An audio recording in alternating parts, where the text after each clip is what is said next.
Estamos en el año 2350 antes de nuestra era, en el funeral de un faraón llamado Onos. Pero no es un día de duelo, es una celebración.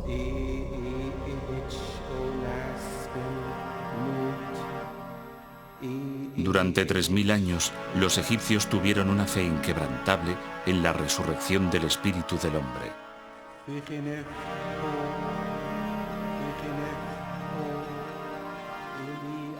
Hoy renace el alma del faraón. Pero el viaje al más allá no está exento de obstáculos.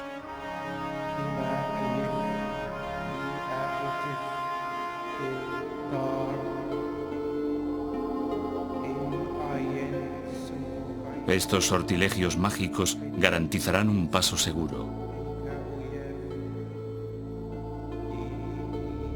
La búsqueda de la eternidad de los faraones inspiró algunos de los monumentos más colosales construidos en la antigüedad.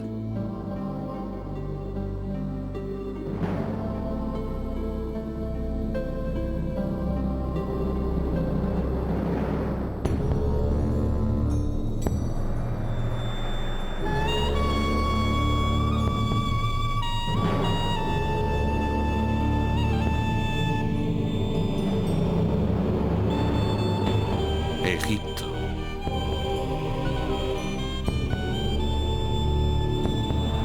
La máquina de la resurrección.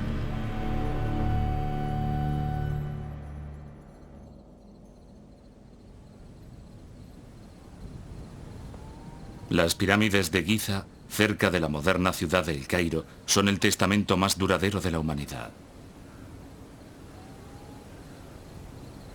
La mayor y más antigua es la Gran Pirámide. Durante más de 4000 años fue el edificio más alto del mundo.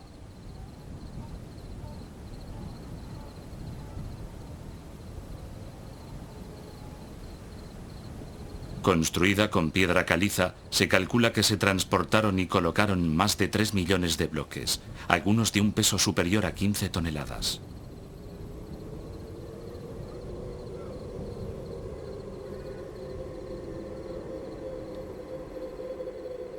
El esplendor y la perfección de las pirámides indujo a los viajeros occidentales a especular sobre quién las construyó y por qué.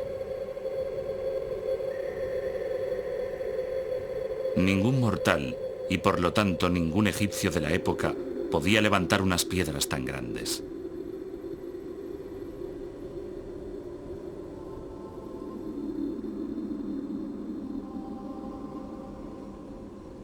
¿Las hizo el propio Creador para ocultar en ellas su plan divino del universo?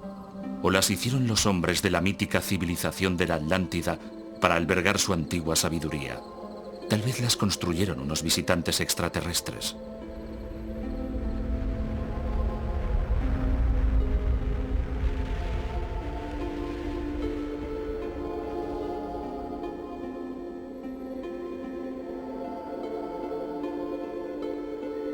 Pero los autoproclamados expertos en fenómenos esotéricos no pueden ignorar que las pirámides de Giza no son fenómenos aislados.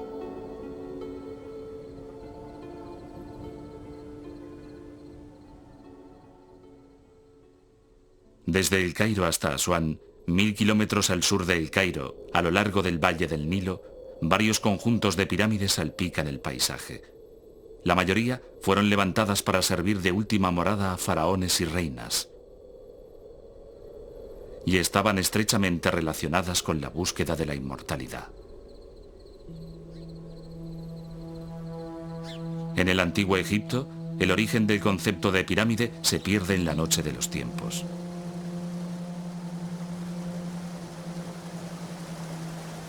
Al principio había la oscuridad y el caos.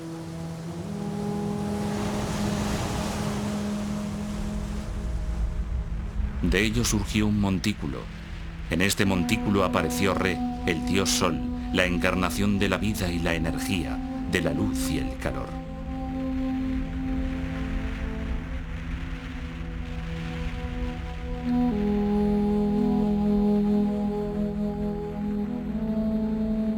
Re cruzó el cielo.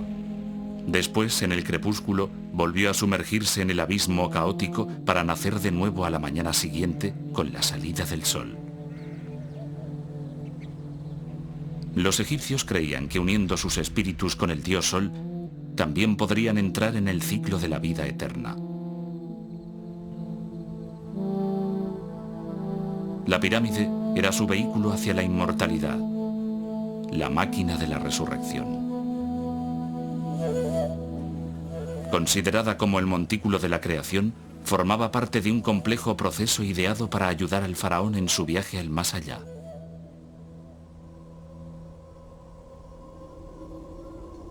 Pero no había dos pirámides iguales. Escrita en los muros de la tumba del rey Onos, hay una auténtica guía para la inmortalidad. Esta guía, conocida como Textos de las Pirámides, es un conjunto de fórmulas destinadas a abrir las puertas del más allá al faraón. Una de ellas tenía como objetivo liberar al faraón de todas sus malas obras. Un alma cargada de pecados no puede ir al paraíso. Otra servía para protegerle de los escorpiones y serpientes que pudiera encontrar en su camino. Por último, otra fórmula anunciaba su llegada a Re, el dios Sol. La tumba del faraón Onos proporciona una visión extraordinaria del más allá. Es una máquina de resurrección autosuficiente que nació de la tierra egipcia y del espíritu de su pueblo.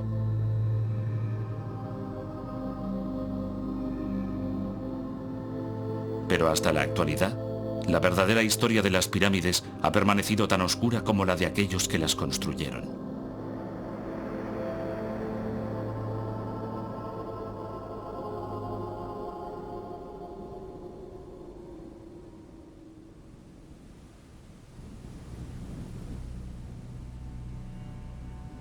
Dominando una antigua necrópolis de Saqqara, 15 kilómetros al sur del Cairo, se encuentra la primera pirámide de Egipto.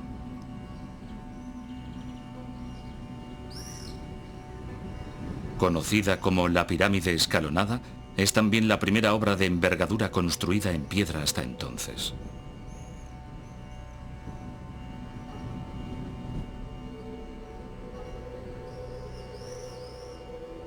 Dedicada a la resurrección del rey Djoser, en el año 2611 antes de nuestra era, la pirámide escalonada era algo nuevo. Nunca se había visto nada parecido. Anteriormente, los egipcios habían construido sus monumentos en adobe y madera, pero aquí se utilizó la piedra imperecedera no solo en la pirámide, sino también en todo un complejo de capillas y patios.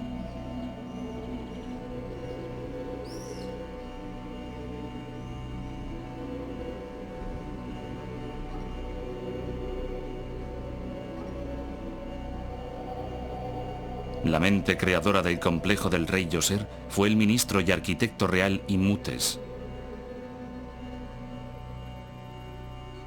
Estudioso y autodidacta, su realización le valió el título de visir, el funcionario más importante del país. Posteriormente, los egipcios incluso le adoraron como divinidad. Pero recientemente, un descubrimiento realizado muy al sur de Saqqara, en la necrópolis real de Abido, levantó dudas sobre quién fue realmente el gran genio que ideó la máquina de la resurrección.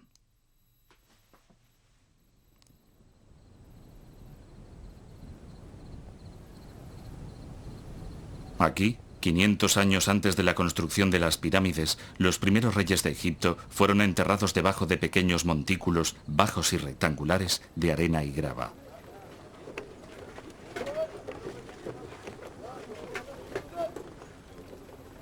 Desde 1995, Günter Dreyer del Instituto Arqueológico Alemán y su equipo excavan la tumba del rey Hasehemui, que gobernó Egipto alrededor del año 2680 antes de nuestra era.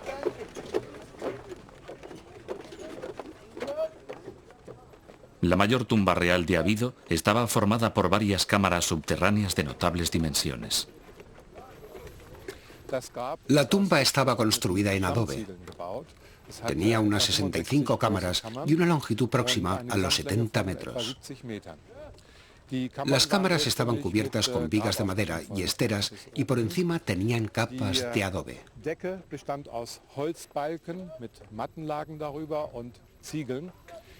La gran tumba estaba llena de arena y sobre el nivel del desierto se levantaba un enorme montículo de arena y piedras.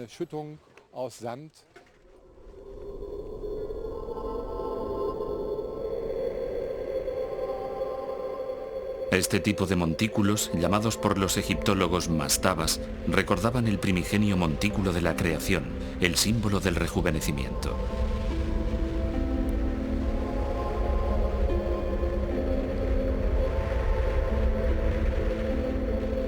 A 1 kilómetro de allí, en la frontera del desierto, Hasehemui construyó también un enorme recinto rectangular. De unos 15 metros de altura y casi 150 de longitud, es una de las más antiguas construcciones de adobe que se conservan.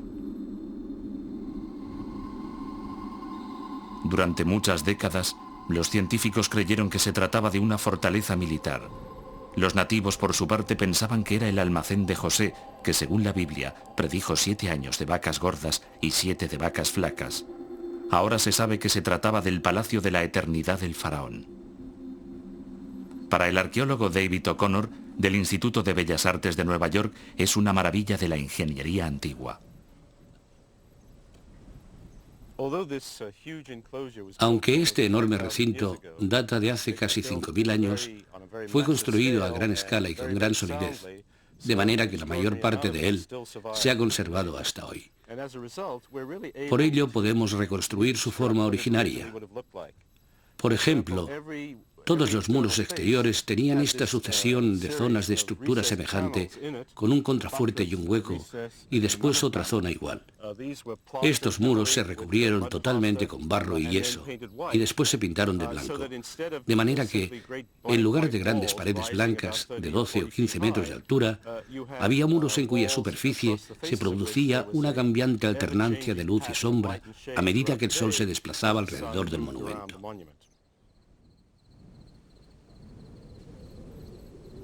Los muros son una réplica de los que rodeaban el palacio y patios reales. Los contrafuertes eran un símbolo de poder. En vida del faraón, el recinto era el escenario de fiestas y celebraciones. Después de su muerte, era un testimonio de su fe en la inmortalidad. El recinto de Hasehemui era el mayor de los que se habían construido en Abido, pero el rey tenía planes más ambiciosos. En su búsqueda de la perfecta máquina de la resurrección, se convirtió en el primer gran constructor de la historia egipcia.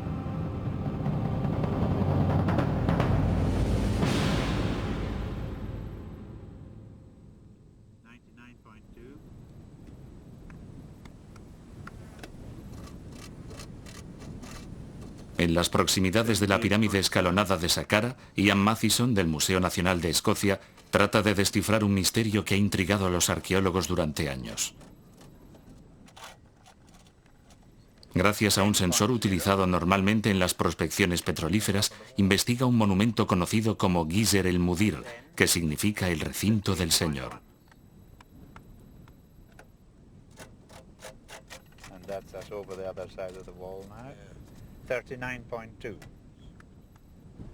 En los años 40, una fotografía aérea reveló la planta de una inmensa estructura de piedra de unos 800 metros de longitud y 400 de anchura, de la cual solo afloran a la superficie unos cuantos tramos del muro. Esto es la parte interior del muro septentrional construido con piedra caliza local. Se han excavado hasta 15 hiladas que alcanzan aproximadamente unos 4,5 metros de altura. Después, el muro sigue hasta el final y la anchura total del recinto es de unos 350 metros desde aquí hasta allí y de unos 650 metros hasta el límite del emplazamiento que pueden ver allí. El muro sur se levanta sobre el horizonte. Las dimensiones totales de este recinto son casi el doble de las que tiene